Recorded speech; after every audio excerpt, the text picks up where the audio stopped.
yun nga dun. Gusto kong, wala, malaman. Kwento mo naman. Yung mga projects mo kasi, nagpo-photoshoot ka, tapos may ilan banda mo ngayon? Dalawang banda. Nagre-record yung isa. Magre-record yung isa. Tapos, may love life ka pa. Yeah! The love life was totally unexpected, to be honest. So, paano yun? Paano? Like, parang, sige, pero masyadong malaking question. Ano wala? Subconscious terror. Ano ba yung subconscious terror? Paano nagsimula? History. Story time. Alam nyo, the band, nabuo naman siya dahil may kanya-kanya yung bandas na parang at that time, konti lang yung thrash metal nun. Tapos nakakilala ko yung basis ng, at that time, forgot his band back then. Pagkasabi niya, gawa tayo. Nagkat ko ng banda, thrash, total, taga-Mandaluyong tayo, kalapit. So, ayun, nabuo na. Tapos, yung mga members, actually, related din sa gaming kasi magkakaklan kami sa League of Legends. So, ayun. So, naglolol din sila? Ha? Naglolol. Yes. Actually, buong band, especially the current lineup, lahat LOL players. So hindi na original yung lineup mo? Yeah. Ang iwan na lang original sa amin, ikaw. Dalawa na lang kami. Actually, technically tatlo, pero yung isa on hiatus siya for personal reasons. It's quite heavy since na family related kaya yeah, we understand. But subconscious terror, man? Parang, syempre metal, trash, di ba? Ano ba yun? Parang connected ba siya? Pinag-usapan nyo na parang subconscious terror, we are gonna strike terror in the hearts of our fellow musicians and audiences everywhere in the world. Parang ganun ba? Ano ba yun? Well, aside from the fact na syempre na usual na metal band, parang antirada, mostly political or gera, may dalawa actually kaming kanta more on the psyche itself. Kaya yun. Anong title ng mga kanta mo? Actually, part 1 and part 2 siya na psychotherapy actually. Yung psychotherapy 1 is more on yung struggles na parang na anong pinagdadaanan mo na parang may isang boses ka ng like doing shit na ganun na siya. Tapos yung part 2 actually in the making. The lyrics are actually there halfway. As for the riffs, yeah, hirap. Pati ako nahirapan gawin. Psychotherapy, very interested ako dyan, man. Lalo na yung mga kay Carl, yung mga Freud. Pero more of yung theory niya about archetypes. Archetypes naman, no? Mga animus, anima. Kaya nahilig din ako sa Tool. Actually, sa Tool nagsimula. Tool, actually. Tapos, yung buong Lateralos, parang dedicated siya kay Carl Jung. So, parang yung sinasabi mo nga na parang fragmented ka na parang may bumubulong-bulong sa'yo. Yeah. Parang concept yun ng feeling ko shadow. Yung parang... Yun yung naging concept actually nung vocalist namin parang sa kanta. Actually, lumang kanta na rin nila yun sa banda niya before na hindi nila nabuo. So, kesa at least parang may since siya naman din nagsulat at gumawa ng ilang refs, binigyan na lang sa sulat ko naman to dati, hindi naman namin nagamit, di labas na lang natin dito. Siyempre, dumaan din sa ilang arrangements bago lumabas yung finished thing. Ilang kanta na yung nasusulat nyo? Nasa listahan, mga 9 na. So full length yung kukunin nyo? EP na lang. Record nyo? Kasi mahal kong album. let's face it. Mahirap magbanda sa Pilipinas. Independent band Pilipinas. That's hard that. Pero I think dun yun yung parang we're in an age na in a sense mahal, pero it's possible na. It's possible na like before. Kasi sobrang limited ng dati ng opportunities mo, di ba? Kasi parang dati pagbabanda ka, parang kailangan mong ang mindset mo recording agad eh.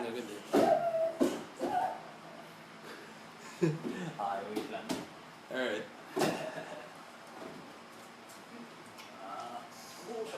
Thanos is at full power.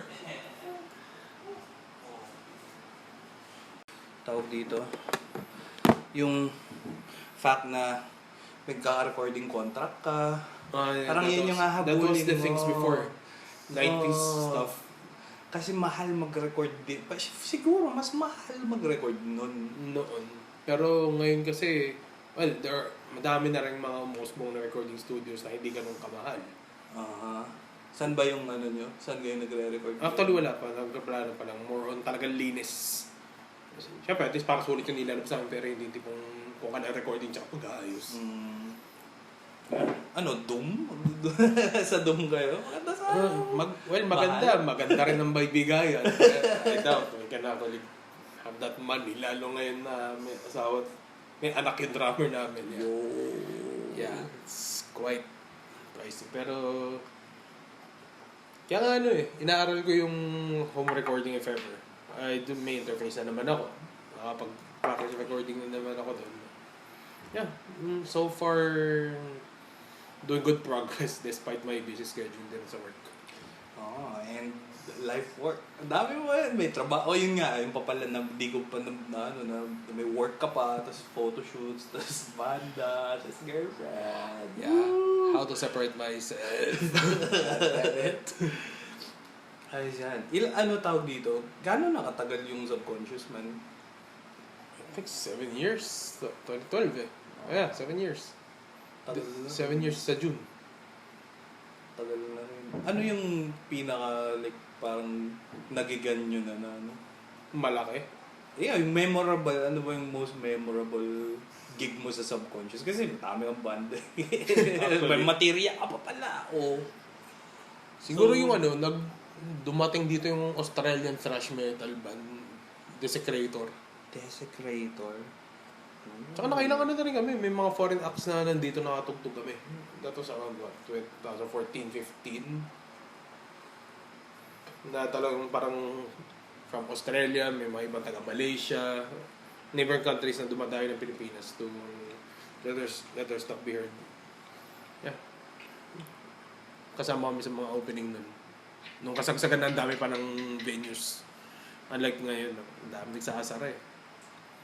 Which is actually a sad thing. And which made pagbabanda in general, not only metal bands in general, not only metal quite harder nowadays. Especially dito sa northern part ng Metro Manila. Dami nagsara sa northern area. Dahil sa pagkakaalam ko sa south, okay pa naman dun. Well, may mga nagsara din. Like? Checkpoint. Checkpoint? Yes. Tapos sunod-sunod yung mga iba sa Makati. B-side yung pinaka-recent nila. What? Gagawing condo. Hindi ko alam, nagsarado pa ng Checkpoint. Yeah. Nakatugtog pa kami dun once. Pero maganda dun. Maganda. One of my best gig experiences. Yeah. Gamit, yung lighting, yung tech nila dun, okay. Doon medyo malayo puntahan pero still, maganda yung once na nandun na. So ano na lang ngayon, lahat ng gigs nasa 90s na. May bago sa Mo's, pero hindi pa ako nakakatugtog sa Mo's. Hindi, alam ko maliit lang yun eh. Maliit nga lang daw. Tsaka, mostly ang scene doon, if I understand correctly, at mga tipong shoegaze. Shoegaze yan, yun yung alam ko doon. Shoegaze at saka mga indie pop yata, electronic, along those lines. Ang mga strong na lang dito Route 196. Yun, solid na indie yun. And more on the modern rock side. Modern rock pa ba? Mga uso ngayon na mainstream stuff. Basically doon sa route sila. Parang alam ko doon tumagal din yung mga Suit, Ben and Ben, December Avenue. Yun na pala yung rock ngayon. Hindi kasi ako masyado may nagra-radyo. Like parang hindi ako nakakasunod. Nakakaano lang ako ng mga like nakakapanood lang ako lately. Well, yung Ratrakan, yun yung napanood ko. Which is actually maraming mga familiar faces. Talking about dun sa Peace Stage, December Avenue, pero I Belong to the Zoo, Muni, mga ganun nga. Napapansin ko mga ganun yung trend sound ngayon. Ng generation ngayon. It's like parang mellow. It's mellow. It's ano parang... It's sad. kinda introverted musicians. Yeah. More. Ganun ang nakikita ko sa... Not saying it's actually bad because some of the stuff are actually really good, and especially Muni Muni and like their folk sounding style. It's kakaiba. Yun na lang. Magaling naman, as in walang no complaints about it. Pero syempre parang I don't know, kasi 'di ba parang sabi ng River Maya, awit ng kabataan, awit ng panahon. So kung ano yung song ng generation natin, which is kung ano yung it's parang it's a good metric I guess or good benchmark para masabi mo na this is what kids, what like the artists, what the poets, musicians, are feeling right now. And kumbaga parang if we set aside yung mga dati pa, like na tumutugtog pa rin ngayon, like kunyari Sandwich, tumutugtog pa rin, pero matagal lang kasi Sandwich, like early 2000s pa ang Sandwich, late 90s, early 2000s sila, and they have actually been through a lot of changes music-wise din.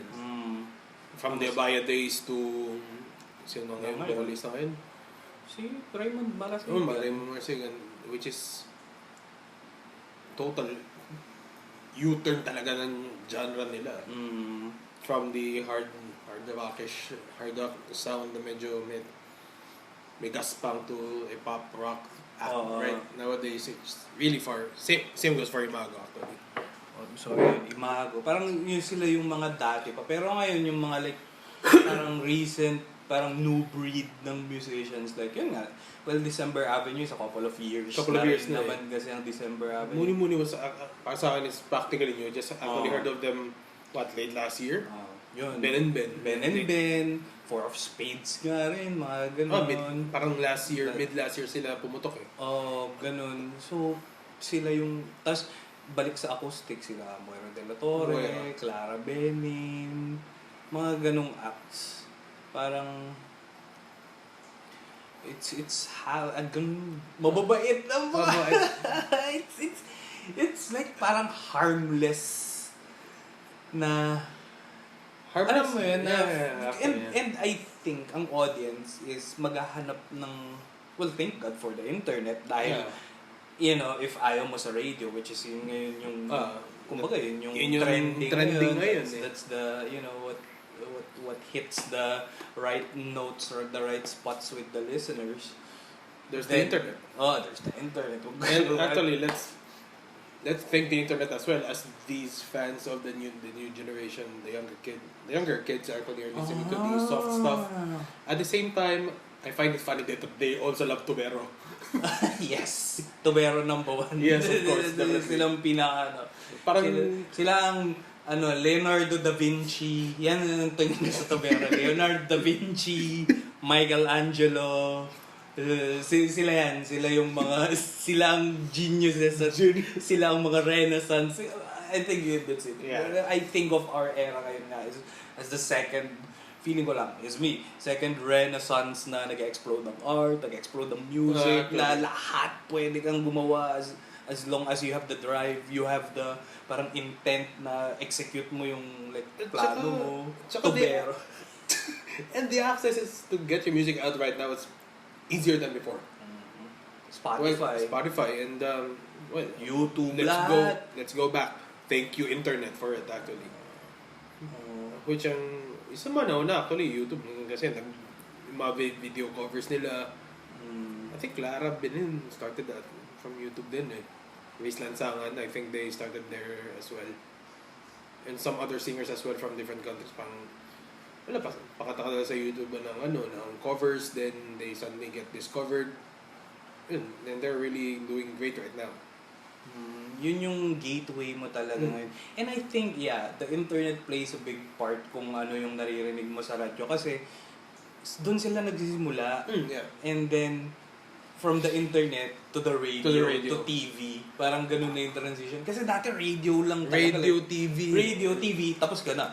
Parang wala ka ng ibang, parang, kung gusto mo, magpa-TV ka sa foreign TV stations or mag-tour ka, mag-concert ka sa ibang bansa para makakuha ka ng audience. Well, yeah, that could work if you have the resources. Yeah, and sobrang mahal na, Yeah. di ba? But now, like, even here sa Metro Manila or kahit saang syudad na may internet, like, Pwede mo na ilabas eh. record ka from your cellphone, record ka ng ano, and then you have the chance na, you know, makickstart yung shit mo. Parang ganun. Kasi may ibang ano nga eh, parang sobrang low quality vid-wise, pero once na makuha yung maayos yung sound quality, it would go viral. Mm-hmm. Lalo pag maganda yung boses talaga or maganda yung pagkaka-deliver whatsoever ng certain thing na yun. It would definitely reach out to people, especially pag maganda nga talaga. Just one video, sometimes one video is all it takes. And dante ko pa nga, diba? So, from a single video, it gone. Ano na siya ngayon, puta? Parang influencer na rin or something like commercials and all. Pati sa angkas. Angkas. Dante ko pa. At saka alam ko recently parang may nakita akong video to ad, may kinalam sa pagboto or something. Nandun siya. Yeah. Yeah! How one small vid can turn into that something that big. Diba? Sensation, man, di ba? Which parang double-edged sword din. Kasi with that explosion of content, with that explosion of noise, di ba? Like sa Facebook, sa lahat ng social media networks, sa lahat ng platforms, dun lumalabas yung challenge to parang cut through the noise. Yes, exactly. Kasi sobrang dami yun na. And then, I think parang nasasala na, parang ano na nga siya, bottleneck na siya. Bottleneck na sa sobrang dami. Na kung talagang parang ganun ka-intense yung competition, let's say. Or minsan nga hindi pa nga dahil dun eh. Parang dahil dun pa lang sa sobrang noise, madidistract ka na. Na parang, ay hindi, masyado masama sabi ng mga to. Kumbaga yung ano mo, naapektuhan ka. Parang, which is yun yung nakikita ko ngayon. Na pangat ka pa lang, bigla na lang ito. Here comes the trolls. Diba? Parang, that is one of the negative sides I have actually of the internet. As much as all hail the internet right as of now, that's the main downside actually. And how people would actually handle those kinds of situations then. Kasi pamura ang bandwidth eh, no? Yeah. Like, cellphone, dati di ba, mahal lang bandwidth. Like, mauubos yung load mo, makapag-send ka lang ng isang email, mga ganong shit. Pero ngayon, like, 20 pesos isang picture. meron ka ng, di ba? Parang upload mo, instant na. So, yeah, challenge nga yan sa mga artists, mga content creators, which is, like, paano yun? How do you, kunyari, kayo, pagdating dun sa projects mo and shit like that, ano, nararamdaman mo rin ba yung effects ng ganon? Or, parang, siguro, as of the moment, hindi. Although, tingin ko more on sa ano lang, sa iniikutan namin eksena, especially in the metal scene. Maliit kasi doon, and there are people who are much true and much cult. Yeah. And I know you are totally aware of that. Yes, much true and much cult. Yes, very metal. Wow. Very such metal. Such metal. Such brutality. Such brutality. Pero kung napanood mo naman, and this is going to be really offensive on their part, kung mapakinggan mo man sila live, like, what? Lakas yung malait, seryoso ka ba? So parang they don't have the skills to back it up? Parang ganun yung labas? There are some actually, na parang all talk, pero pag marinig mo, oh my God. Oh, metal with Shackleton, my God! Guitarists would know what I mean. Yeah. I see nothing wrong with the Shackleton. It fits with their It fits music. with the band, but For if you use it put for it into other a different context, genre, diba? Parang naman. Yeah, it seems it's out of annoying as place. hell. So like kasi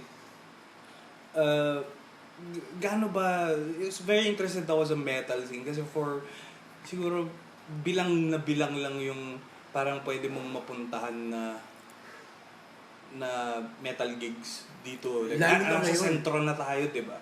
Dito na tayo Lalo sa na Metro ngayon, Manila. na since, unlike before talagang parang every weekend, Meron. Punta ka sa Hydra. Hydra, sure ball, may mapupunta ka doon. Pero kung mga mid-2000s, andyan yung Nightwish bar sa may PWU, yung pa ba mga nun, Vega J, yan, asahan mo, may mga metal gigs dyan. 6 Underground din, that way back. And sometimes, Merix, back then. Tapos pero nung 2010s to late 2000s to early 2010s, andyan yung Hydra, Autonomy, Mandaluyong. Hot of 2001. Yeah.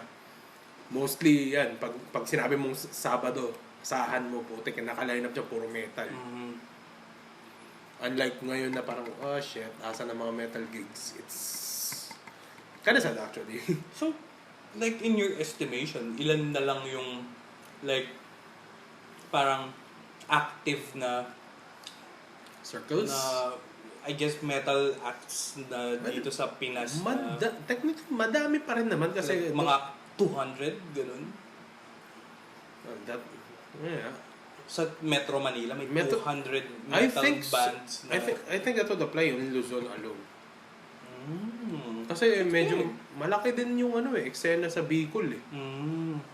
Davao, Cagayan de Oro, may eksena rin sila. Iloilo, Bacolod, may eksena rin sila. Which is, as far as I know, yung scene sa Bacolod and Iloilo, tight yung community nila doon. So what's wrong?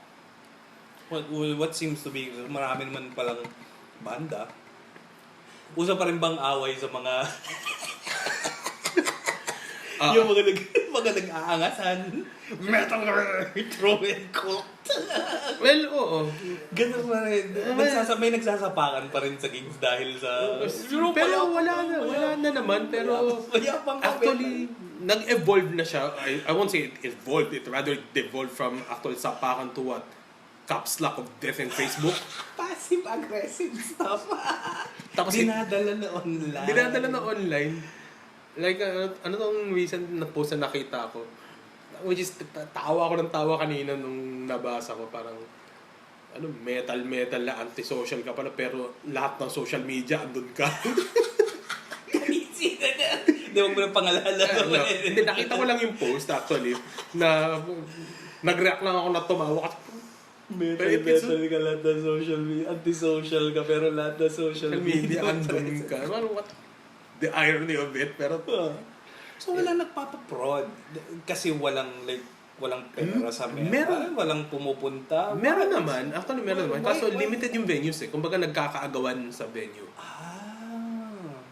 Pero which is napansin ko, kumonti nga yung gigs, pero in terms of quality of the metal gigs, it stays the same na parang intense pa rin lahat ng bands na pumunta. The better thing nowadays compared to before, nakakapagpadala na tayo ng rather hindi pa napadala, nakakapaghatak tayo ng mga metal bands from different countries. Last year Vader, tapos Incantation yata, tapos ito Pestilence papunta. Kagi men, na-miss natin pareho. I Hate God. Yes, diba? sobrang sinumpa ko yun. Nawala sa isip ko yun. Actually din, kasi kumbaga naka-off ako nun, sabi parang nakatulog ako pagkagising, parang may nakalimutan ako. Then sees Facebook. Holy shit, I Hate God pala ngayon. I'm in Laguna. Tapos pupunta ako ng Fairview. Fairview nga pala sila. Like, okay, good luck with that. Tapos anong oras ako nagising nun? 9 p.m. And I think the show starts at 9. So, no. Wala na ako abutan nun. Good luck naman. Sarado na sila. Pag pero sayang. Yeah, would love to see that show, diba? Yeah. So parang the most recent SummerSlam. Yeah, that was a must go for me actually. Diba? Slayer. Yeah. Diba? One word to explain it. Slayer. Oh, Slayer. Let's make it 2 words. Fucking Slayer. That's only 2 words actually sila nga lang pinuntahan kong banda eh. Kasi actually galing ako shift, graveyard problems and tulog. Pagkagising ko, okay, punta na nga Morato for Slayer. As much as I wanted to watch the earlier bands, well, let's face it, pagod ako ng trabaho. So yeah. I just went actually for Slayer, which is actually a cool thing as well. Kasi nung pagpasok ko ng Amoranto nun, parang di ko alam kung bang pinag-usapan ba ng ilang mga kaibigan ko na parang yun lang ang pupuntahan. Sabay-sabay kami literal pumasok na kahit walang pinag-usapan. Just really cool. Oh, farewell, total farewell, nila kasi yun. Parang last matanda na sila. Last for ano yun. Last na talaga, pabagsak na sila sa, kumbaga parang to their, yung physical capabilities. Parang they're not getting any younger and their music and to play that fast since what? 84? Wow. Diba? Tapos when pinanood ko sila parang okay, I'm just like para ako nakikinig ng CD. Ganun kalinis. Siyempre, isipin mo, yung sinasabi ng iba na parang Kerr King is a dirty guitar player. Pero nung narinig ko dun, the fuck mo, ano narinig ko sa recording yun, narinig ko. Wow. Like, these guys still reign. Actually, reign. Sobrang laki ng sa'yo ng Slayer. Kasi I respect Slayer, nakinig ako ng Slayer, pero hindi ako nababad na talagang it didn't hit. But yung I get the concept, I get the point na the message, I get the Slayer's message, pero hindi ako nag-linger doon na kumbaga like in terms of overall, well yeah, it's awesome. Kumbaga I parang pero hindi ko siya binabalik-balikan. Sobrang laki ba ng sa'yo ng Slayer? Naging malaki siya actually nung kasi grew up to listening to grunge and stuff. Mostly grunge actually.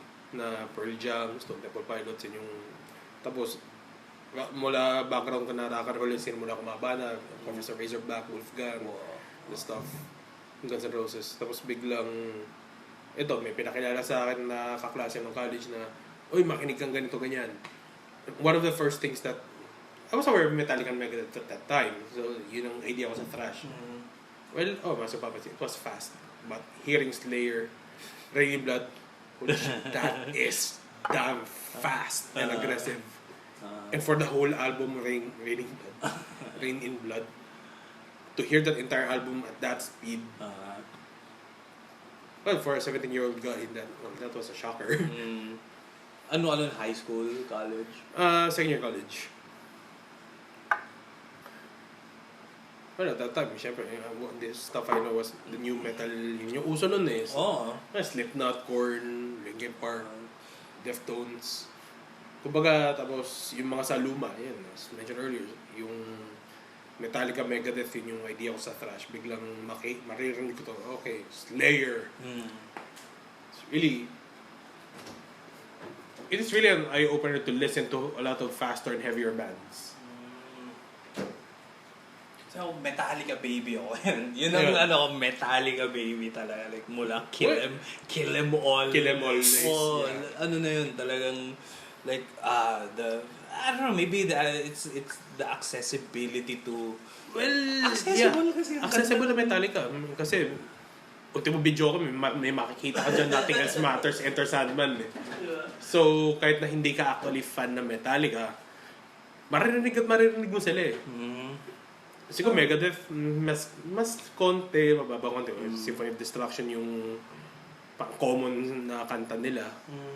Pero, in terms of accessibility at nung bata tayo, definitely Metallica would be up there. Metallica talaga. Naalala ko yun, as in, parang narinig mo yung Black Album. Saan ang Black Album? Literal na yung album na Black. Tapos may serpent lang sa upper right yata. Or Lower right. Lower right. Tapos sabi mo, ano to? Cassette tapes. Pakinggan mo to. Tapos, what the fuck? So yun, parang, holy shit, Metallica. Tapos akala ko, yun lang yung Metallica. Hindi ko alam na, parang hindi ko kasi alam yung buong catalog nila. So parang ako, wow, this is parang Metallica na parang mid-tempo thrash sila nun. Pero nung mga tapos nung napakinggan, yung mga, nung parang nahawakan ko yung Kill 'Em All, Ride the Lightning, yun yung mga parang, oh shit, ito pala yung unang Metallica. They were, wow! Tapos yung riffing was iba. The first 4 albums were Actually, the first albums, first 4 albums ng Metallica were actually the Metallica. If you want to see the Metallica talaga, listen to the 4. Yun na yun. You want the early speed and aggression from them. Definitely the first 4 albums.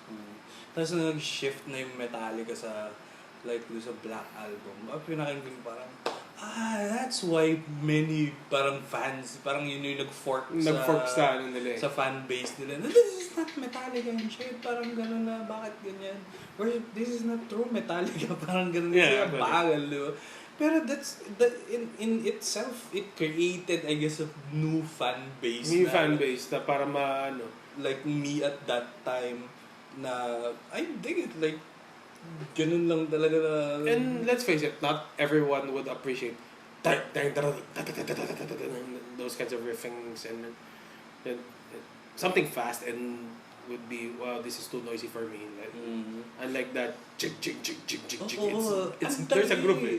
Tsaka para siyang heartbeat. Feeling ko kasi mas malapit siya sa heartbeat ng tao. 120, 90 to 120 Kaya parang mas, for a normal listener na ayaw na masyadong ingay, that would be noisy enough for them. It's heavy but it's not noisy. Yeah. Na like parang to the point na I guess yun yung magic nga na it's not noisy noise na parang Slayer is Slayer is what? Press the play button. Parang kasi sinapakagad eh. Ganun. Yun. Kaya Metallica yan. Tsaka, college na ako. Pantera. Pantera na vulgar. Yun, mga ganun. Ang maganda naman sa Pantera, they are not necessarily, kasi may mga kanta sila mabilis, pero technically, speed-wise, nasa gitna sila na may mid-tempo sila, pero sumasapak eh. So, may mabagal nga sila sumasapak, like walk. You would really bob your head to it. Yun yung parang yun nga yung sinasabi mo na yung head bob. Parang yun yung sinasabi nila na if you wanna know if your music is parang good or not, parang gano'n. If the people, you would see their heads moving, that's good enough. Kahit hindi sila nag-headbang, pero like, but if you can see them moving, that's good enough. Pantera yan, isa pa rin. Pero like, more of ang hirap kasi yung ginagawa ni Dimebag din, baliw din kasi siya kahit ang bagal niya, pero yung style ng which is among actually kung himayin mo siya, it's practically basic stuff, pero kung paano niya na-execute ang ganda ng execution niya and let's face it, bluesy as hell din sila. Kung remove all the distortion, it's basically groovy as hell. Yun nga, mas groove trash. Parang ganun nga yung... Groovy talaga sila. Groove trash. Tapos yung lyrics, yun ba rin, isang killer sa Pantera, yung lyrics ni Phil Anselmo na, alam mo yun, may mga kanta siya na aggressive, may mga kanta siya na, nung nagsisimula pa na sila. Naging alcoholic. Kasi naging alcoholic. Nabiktima sila ng substance abuse. Strong substance abuse sila na ano sila. Pero that's it. Wow. Parang Pantera. Grabe. Yun nga. Sino ang pang Big 5 mo sa trash? Kasi Big 4, di ba? Anthrax, Slayer, Metallica, Fifth. Definitely Big 5. Sino ang pang Big 5? No questions. This is an easy answer for me actually. Testament. Pero kung 6, medyo madami maglalaban-laban dyan eh. That would be Exodus, Death Angel. Sila yung naisip ko ng dalawa sa 6. Overkill. Na parang overkill habang tumatanda, parang what? Tumatanda kayo, tatandaan nyo na ngayon, pero you guys are going faster and faster. Kasi nilabas sila earlier this year yata or late last year. It sounded really good. Parang, this is, okay, it sounds so, the song sounds like 80s. like the 80s, but the tone is modern. So, wow, it's nice. Malinis yung... Malinis pa rin sila. Ano, makita mo mga lolo talaga itsura, pero... Andun yung ano... Parang, yes, we're old. Deal with it. Testament. Once ko lang sila napanood, SummerSlam. SummerSlam. Hindi kasi ako familiar sa... Actually, para sa akin, well, hindi sila underrated to begin with. Just para masabi ang underrated kasi malaki din ang fanbase nila. Pero, personally, sila yung isa sa may most versatile na gitarista. Alex Kolnick yung gitarista. Si Alex Kolnick pala. Yes. And I know, aware ka na may jazz band siya. Yeah. Si Alex Kolnick, siya naka-Les Paul, di ba? Yeah. Yes! Thrash metal na naka-Les Paul. Well, Noon ako nakita yun parang, well, yeah, fine. Yeah. Si Willie Adler. Oo, di ba? At saka nung late, si Jeff Hanneman at one point, naka-Les Paul din. Pero, if you're gonna go thrash, usually Explorers, V's, Super Strats. Di ba? Mga ganun eh. Mga guitars made for fast playing. And Les Paul, to begin with, is not made for the neck itself. Yeah. Kasi ako, may Les Paul ako na lawsuit. Kaya ako siya hindi ginagamit for sa metal band ko. Unang bigat. Mabigat. Makapal ang neck. Mabigat. Magandang tone. Yun lang talaga yung mo mapapantayan sa makapal. Mga first two songs, and sige, third song, God damn it, I'm tired. I am not getting any younger. Sa likod. I am not getting any younger. Masakit na. Feeling ko feeling ko may scoliosis ako yung shit. Kasi nung college, ang bigat. Doon, nag-headbang ako yung Les Paul yung gamit. Ang bigat, full-bodied. Full-bodied, tas headbang. And yes, the new guitarists, you want a Les Paul, a legit one, listen to what we're saying about that guitar. Yes, man. That's damn true. That's it. Mabigat. Sobrang bigat na Les Paul. Pero tone-wise and actually yung tone niya tsaka yung feel niya sa neck niya, it's good. Pero if you wanna go fast for na napakatagal, unless na like you have hands like what, as big as Zakk Wylde, sige pwede, go. Ikaw or si Willie Adler. Willie Adler, nakita mo yung mga kamay at lalaki. Sige lang. If you have you're gifted with the big hands and all, by all means, go. Mag-Les Paul. Grabe, So, like, kunyari, from trash, subconscious, yung isa mo, ano yun? Project Materia? No, the other one, Sige, Project Materia, anime, Japan, yung mga influences mo eh. Like, syempre, anime, anime stuff in Japanese culture rock and stuff. Paano yun? Paano mo yun? Parang like, pinangarap mo ba siya or nahatak ka na? Actually, meron na kasi on J-Rock band before na kami magkakabarkada nung high school. Actually, you know Johan, right? No. Yeah, yun. Kami magkakabanda nung kabataan namin, mga first year, second year college. And, well, yun, barkada namin na yun, we actually never grew up. You know, we never actually grew out of the anime na yung pambata lang yun. Oh, hell no, we watch it until now. And Dragon Ball is still number one for me up to this point. So, hindi siya parang... Pag may nagkaya ng J-Rock na banda lang, kung may kakilala ako sa banda yun, sige, jam lang ako. Puro ganun lang dati, nakikijam.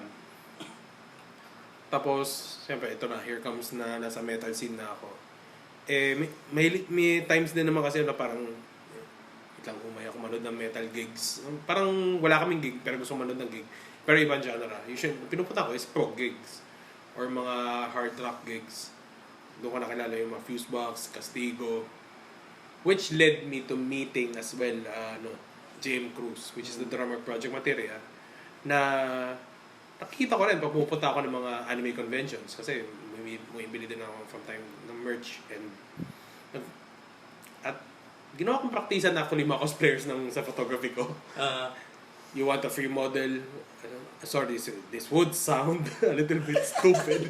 Libreng model. Propose sila, there's... Well, totoo naman kasi. Well, That's their point of, that's the point of cosplay.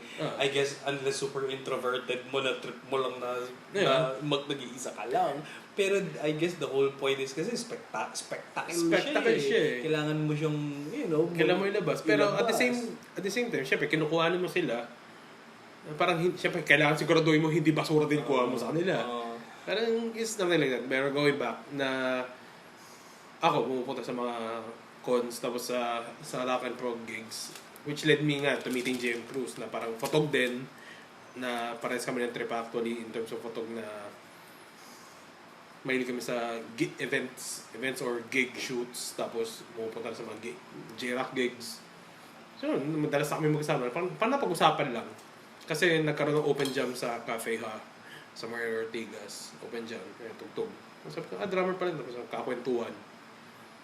And doon na buo, na parang the original plan for project material was actually puro throwback ng mga anime songs, yung mga kung ano kinalakihan ng Dragon Ball, Magic and Night Race, Ghost Fighter and stuff, the old stuff. Hanggang sa nagka-recruit ng mga members, tapos parang suddenly naging topic na lang is Final Fantasy. Tapos parang may pinasok na isang riff yata, yung isang guitarist, which is nagkataon alam namin lahat. Wait lang, alam mo yung ganito sa Final Fantasy, ganun yan. Sige, parang doon na nagsimula, which led to us covering a lot of stuff from Final Fantasy. Which actually main inspiration na siya. Well, aside from us loving the games itself, then the music as well. Tapos a little more research na malaman namin pala, yung main composer nung Final Fantasy ng Square Enix, may banda pala, legit. Yung which is the Nobuo Uematsu and the Black Mages. Na talagang pinaperform nila live. Na rock band sila, tapos may orchestra sa likod for some songs. Why not? Since na yun naging plan, why not do it here sa Philippines? Wala pa namang gumagawa nito. Puro kung ano yung uso ng anime songs, yun tinutugtog nila. So, why not? Para maiba tayo. Why not? Sige. We started out with the vocals kasi nun. Dahil nga sa throwback, tapos medyo parang nagkasakit. Sige, let's go full instrumental for the meantime. Which led us to actually being what we are today. So, puro covers pa rin binabanatan nyo? For now. For now. Originals actually in the works. Anong vocals? Anong lyrics? I mean, yung lyrics, actually may vocals na. Depende sa gig actually. And since na nag-cover Final Fantasy stuff, meron na kaming stable na vocalist na how would I compare her voice? Kaya niya gawin yung that typical anime, yung mga matitinis na Pero kung yung vocal, kung saan siya comfortable, she can go Nightwish. Pretty wide range. Yeah, actually, from matinis na maliit, biglang babarata kang bigla ng the operatic shit. Yeah, she can do that thing. And for some reason, Temptation. Di parang within Temptation and shit. Diba? Nice. Malaki yung which is malayo natin. Experimentation. Yun nga yun, medyo naging problem namin. Not a problem. More on, ang daming ideas masyado. Paano namin itutugtong? Yun yung mahirap. Kasi, nalulunod kayo sa... Kumbaga, ako gagawa ng riff. Gagawa din yung riff na isa. Ang ganda yung riff na ginawa mo eh. Ganda riff yung ginawa ko. Ang ganda rin yung naisip din yung idea ng isa. Shit. So, sa ngayon, since may mga kanya-kanya kaming ways to record, kumbaga, lahat ng interesting riff siguro, record muna. Tapos, since may group chat naman, once again, thank you Internet and thank you Zuckerberg. Thank you Zuckerberg. Mabuhay ka. May group chat. Parang send kami Mabuhay ka, Mark Zuckerberg. Well, yeah, mabuhay talaga. Mabuhay talaga siya. But with all the controversy. Without the controversy, without him, man, come on, let's face it. Let's face it, yeah. He pretty much We're pretty much made our lives easier. a bit easier and a bit and also complicated. complicated and full of chismis. Yeah. Pero, yun. Yung mga ideas nga namin, since na may group chat, at saka may mga FB groups, kung baka at least may nakalatag na doon na parang kunyari, may naisip ako ref. Sige, pakinggan ko mga ref ng iba. Uy, kunin ko itong ganitong ginawa mong ganito testing ko lang kung pwede. Tapos, ito yung kinalabasan. Gusto mo ba okay lang ba sa'yo? O may babaguhin? It's more like that. Lalo pag hindi kami nagja-jam sa studio pa. Kasi pag nasa studio kami ngayon, so far, ang jamming is more on sa paghahanda sa mga, I believe, in the works ng Toycon Kumbaga hasa lang. Hasa hindi lang. Compositional jam na. Hasa muna. Pero, kunyari, pag yung pahinga time na kung tawag parang, sige, random jamming, keep the thing record, cellphone sa gitna record. Kung saan mapunta, baga ko okay to. Pero mas okay itong ginawa natin ng nakaraan. More on brainstorming pa sa ngayon. Actually, gano'n na ba katagal ng material? 3 years? Ang hirap, no? Ang hirap magbanda. Actually. Kumbaga, like, hindi, mahirap siya in a sense na it's a lot of work. It's a lot of Like kung hindi ka commitment full-time, din. kung hindi ka full-time musician, parang yung scheduling pa lang and yung scheduling plus yung creative juices mo plus 5 pa kayong kailangang mag-jive, mag-jive and then kailangan mong kumbaga the ideal thing is makaproduce ka ng isang kanta na may impact. Diba? Ng composition. Making a song is practically easy. But the thing is, making a good song, that is a whole different story. Yung talagang timeless ba na parang The Beatles, ganun. Pucha, wala. Feeling ko yun din yung kulang. I don't know, maybe naging skeptical lang ako in the cynic in me speaking. Pero like, meron pa kayong mga banda na, I don't know, or acts na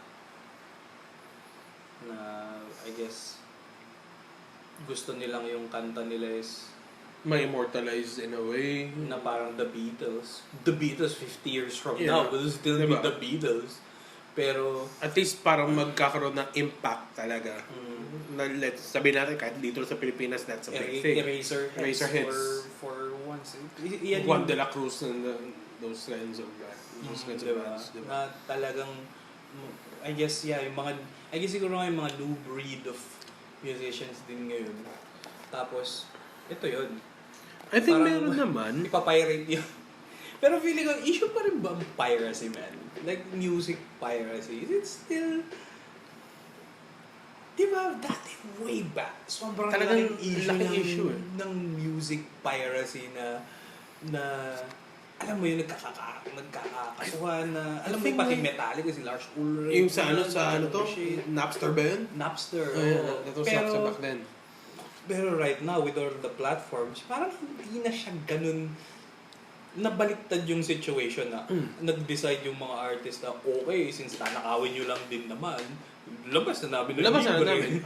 Lalabas namin ng libre, mas makikilala kami, and potentially, producers would actually get us for shows. And producers for shows, and maybe some producers for the following, I don't know, diba? albums and shit, diba?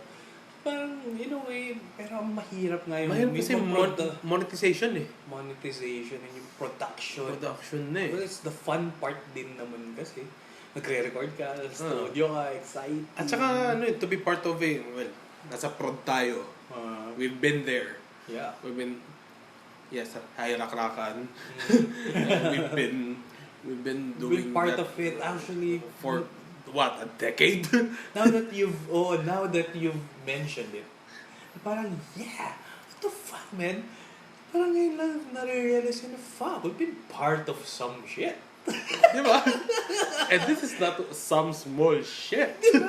Tapos pag kung magtatanong siguro ng ibang tao, siguro yung mga, yung mga organized yan, ganyan. Kung alam nyo lang. Shout out, Rids. Thank you. Thank you, Rids.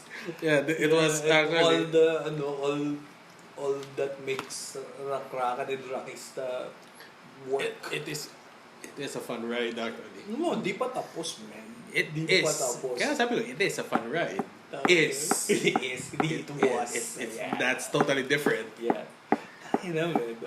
Next year, okay, ano na to, si Rids na lang Si Rids na makakalam niyan. Ano yung nakikita mong, ito, total, total speculation. Speculations na lang tayo eh. Feeling ko, man, 3 araw. Kaya. Nagawa na nung 2 eh. Make it fucking Diba? Woodstock. Yeah. Oo, pinibigyan ka namin ideya. Hybrids. Hybrids. Pero ang ano kasi nun, Mag-ipong ka na. well, nakikita kong challenge yan. Well, sa bagay, security-wise, yun kasi yung naging issue ng Woodstock. Isa yan sa parang nakikita ko na parang mixed results na parang humanity project. Collaboration. Yeah. Dahil, di ba, Woodstock is supposed to be For peace and love music and shit. Pero pagdating mo doon, naka-tent ka and stuff like that, walang magbabantay. Walang babantay gamit sa'yo. mo. May mga nare-rape sa Woodstock, may mga nagluluting, may mga scammers, may mga shit like that. May mga couple na nagte-take advantage The irony of the, ng production. So, yun yung magiging challenge. But, kung 3 araw yun, man, wild yun, shit! Ang wild nun, sinundutugtog mga man, pag naisip ko Rakrakan talaga, like, parang, shit. Makakapunta pa kaya ako ng Rakrakan na hindi ako, parang audience lang. Gagala lang diba? ako. Kasi ang plano ko nung nitong nakaraan, day 1 pupunta ako, tapos gagala-gala lang ako. Tapos hindi natuloy. Kasi syempre, masarap din maging audience, di ba?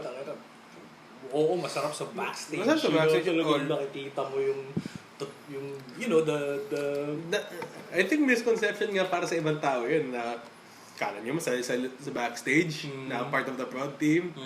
No. It's a whole different monster. Masaya siya. Rewarding.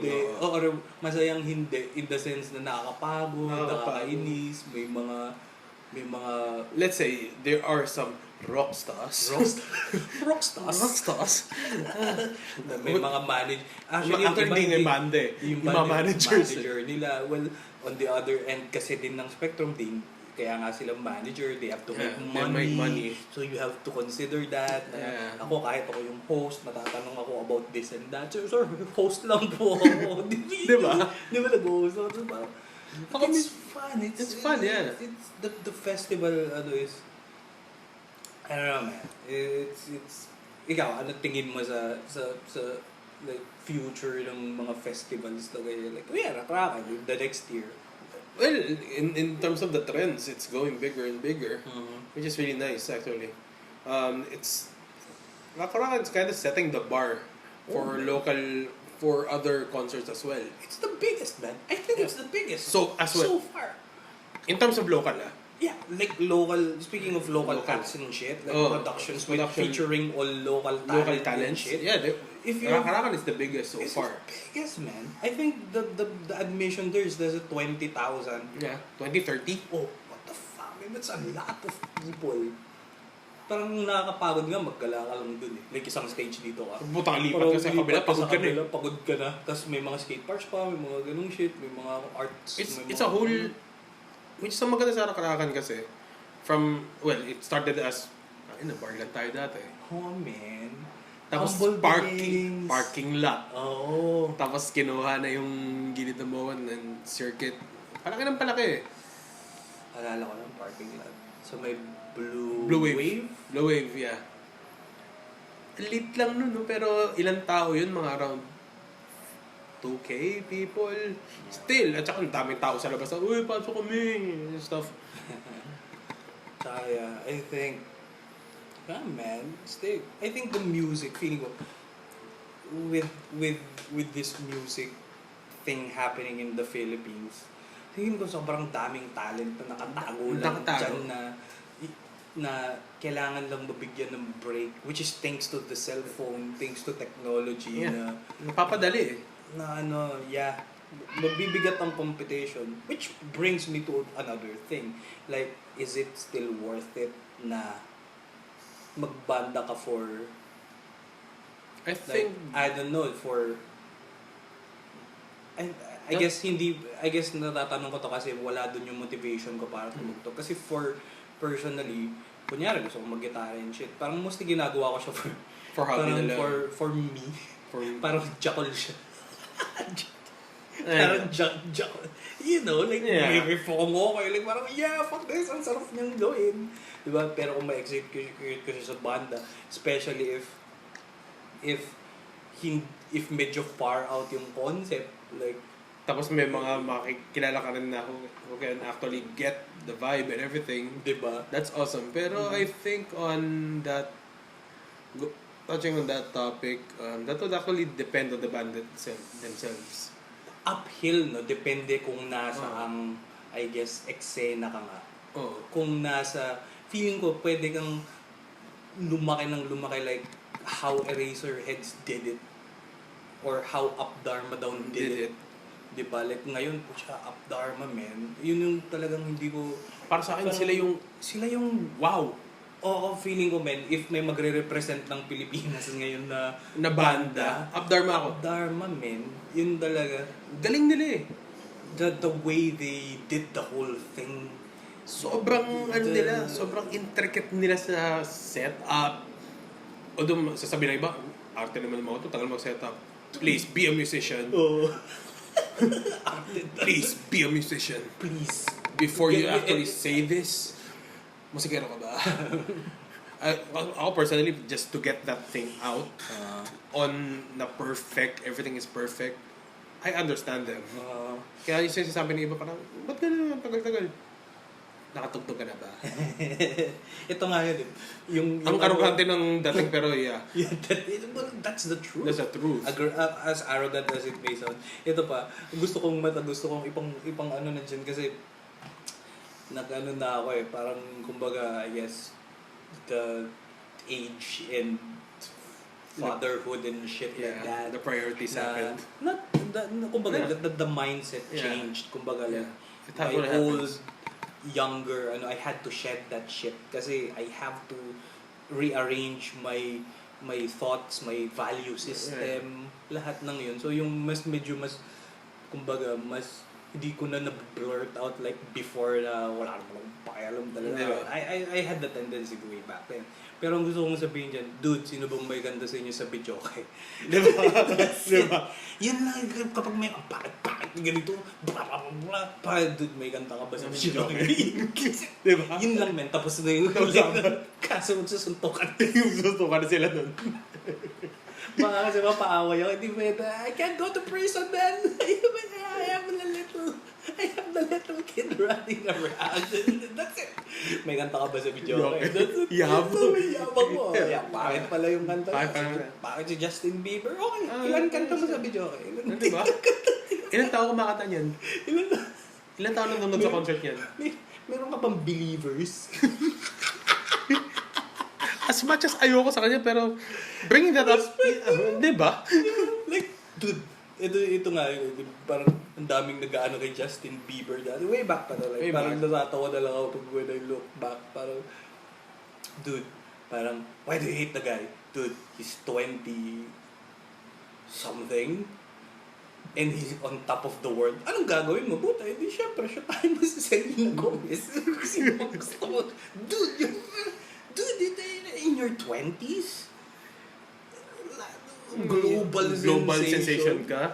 But his life seems to be like going well. Hindi naman siya na the drugs na I guess kung may bisyo man dyan shit, he's got it pretty much under control kasi maintain niya pa rin niya.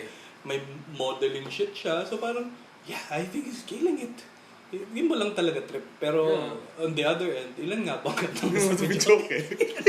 Diba? Ilan nga ba yung kanta mo sa Medjoke? Oh shit. Ang ino nga, ganda pang baray na, no? Oh man. Full proof yan. Watertight argument mo tayo. Pag inis na inis ka doon talaga, pero ready ka na rin makipag... Ang kulit mo. Inakatap sa video. Kami kasi, ano ba yan? Ang pangit na, mas gusto ko yung nung una pa nila, yung naglalaki-laki pa sila, mas edgy and shit. Parang ganun, dude. May recording contract ka pa. Diba? Meron ka ba, name one composition. Meron ka bang isang linya ng lyrics dyan? Diba? Patikim naman ng lyrics ng kanta mo, bro. Diba? Diba? Kaya, ito yun. Ito pa yan, di ba, online, di ba? So, dun napunta lahat ng discussions ngayon about music and shit like that. Kasi, usually, yung pag mga ganitong klaseng discussion na like music and shit, dati umpukan lang eh. Di ba, may tropa ka, tapos mahilig siya magbanda. Wala pang social media and shit. Ito parang tropa-tropa lang eh. Nung college, di ba, usap kayo about... Sa tambayan lang. Tambayan, galing nito, galing yan, bago to, ganyan. Tapos ngayon lahat, napunta sa social media na naman ba? Sa social media. Actually, nang-miss ko ngayong panahon na, forums lang. Naputa. May moderator kasi. May moderator. Social media, walang moderation dun. Say what walang consequences. Yun yung kaibahan na sabi nga ni Jamie Foxx. Sabi niya, ang kaibahan, like, ang nawawala dahil sa social media, no, parang nagiging negative effects niya. Kumbaga, yeah, fine, na nakapag-communicate ka, you get to post your thoughts, you get to ganyan-ganyan, you get to comment, you get to be part of a discussion with the worldwide audience. Pero nawawala yung discretion mo. Actually. Like kunyari nga, ganun na, kumbaga, okay lang na sabihin mo na, fine, ang pangit ng, kumbaga, let's say, yellow cab. Ang pangit ng pizza ng yellow cab and shit.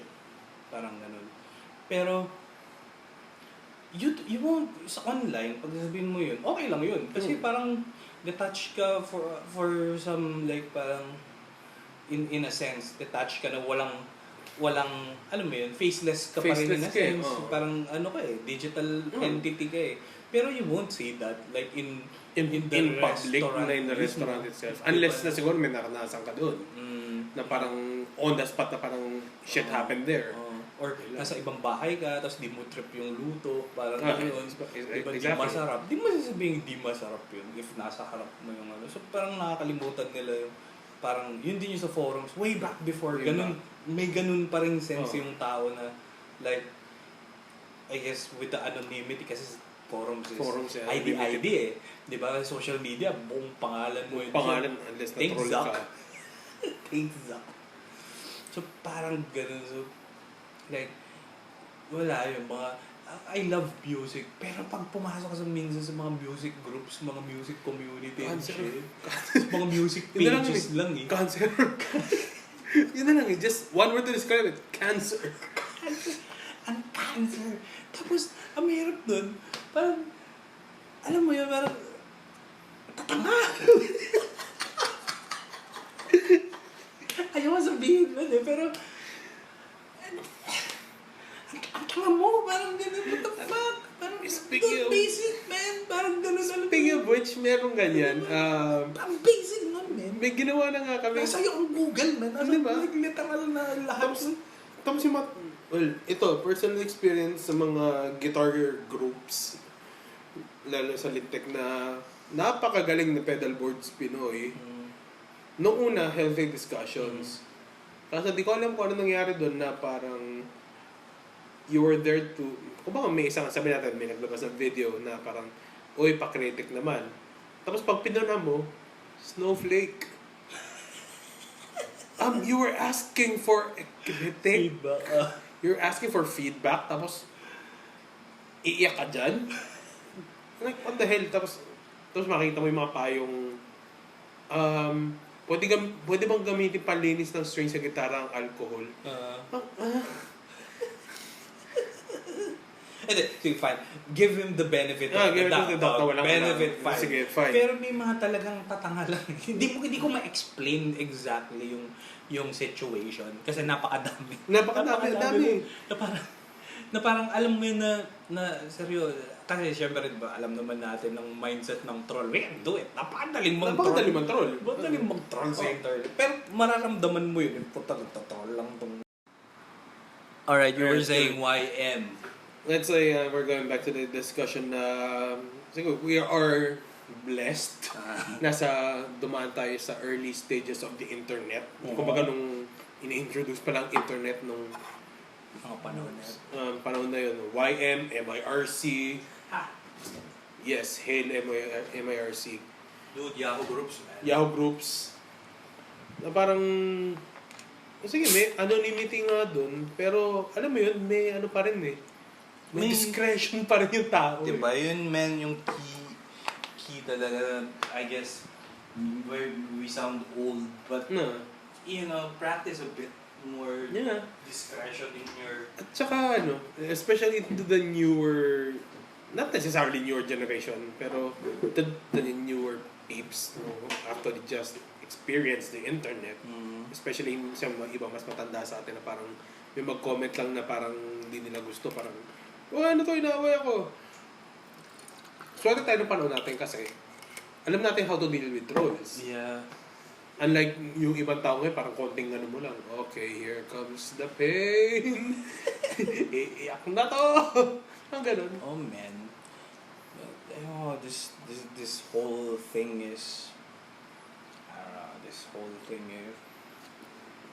Blessed na rin tayo nasa generation tayo na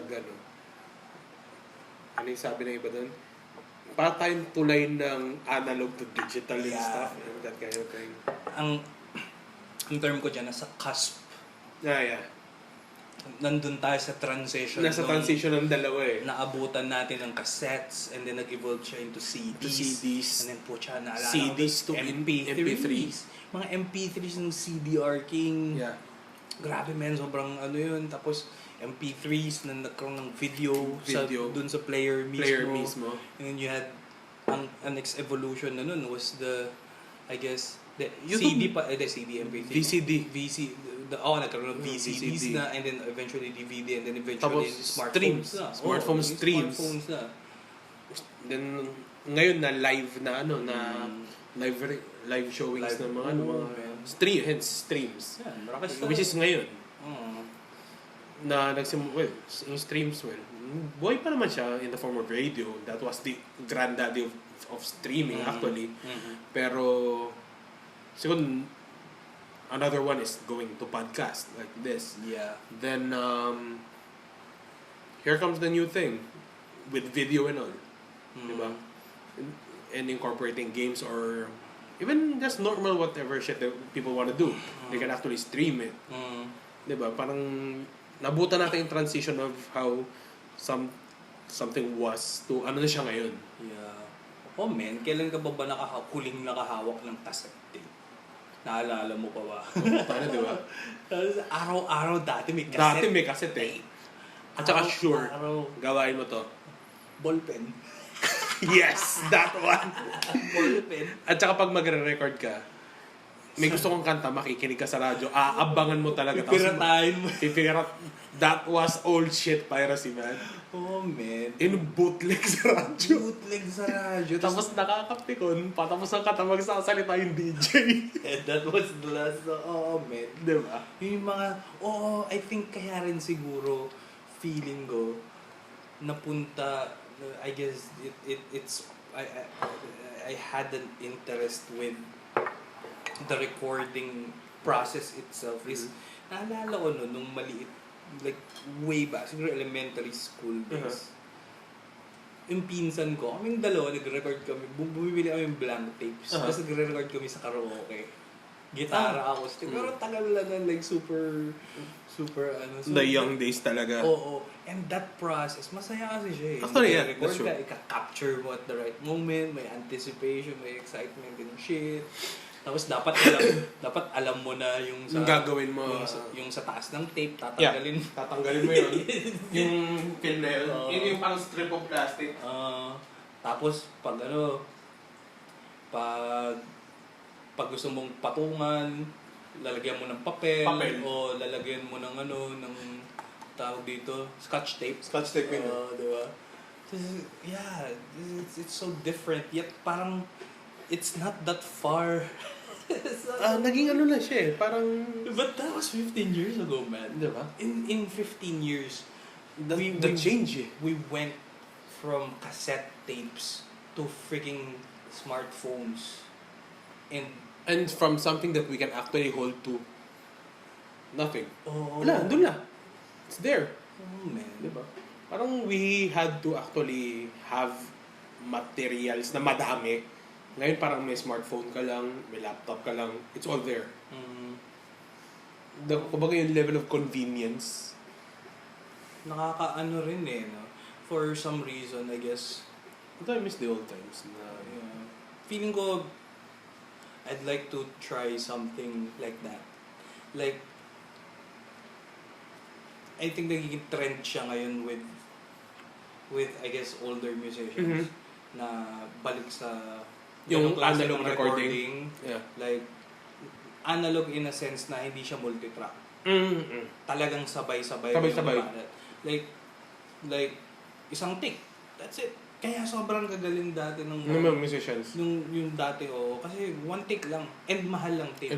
So you if talagang at saka kung magkamali ka nun, magkano ginastos mo? Oo. So talagang dapat 'di ba sobrang lupit mo. Black Sabbath yung ganoon eh, hindi ko maano nanonood akong documentary nila, yung buong first album nila. Ginawa nila in 2 nights. In 2 nights.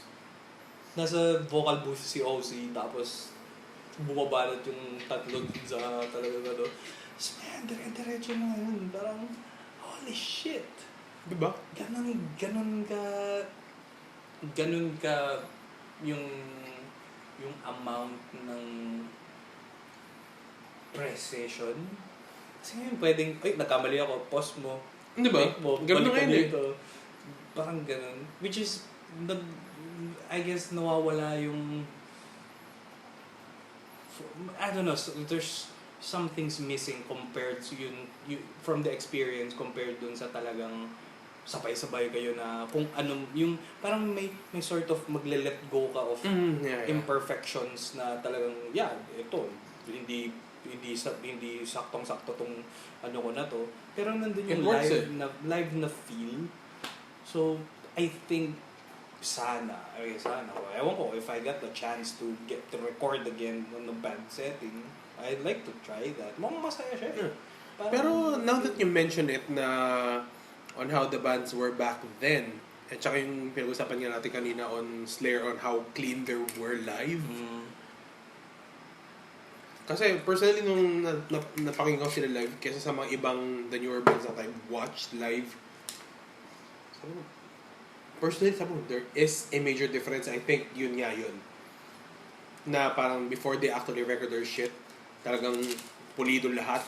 Unlike na ngayon na parang these guys sound far from live in the one in the studio. And compared to the older bands na parang these guys are really good. Parang isang bang, dire-diretso na. Pwedeng gumawa ng live album talaga. Kumbaga, let's say they have a set right now. Parang sabi natin, di sila aware na may record ng live recording. Pero once na mapakinggan siguro yung raw demo na yun and doing the balancing and shit and everything's been done, it's damn good. Compared to the newer generation na parang sanay na stop, mali ako dito, ulit.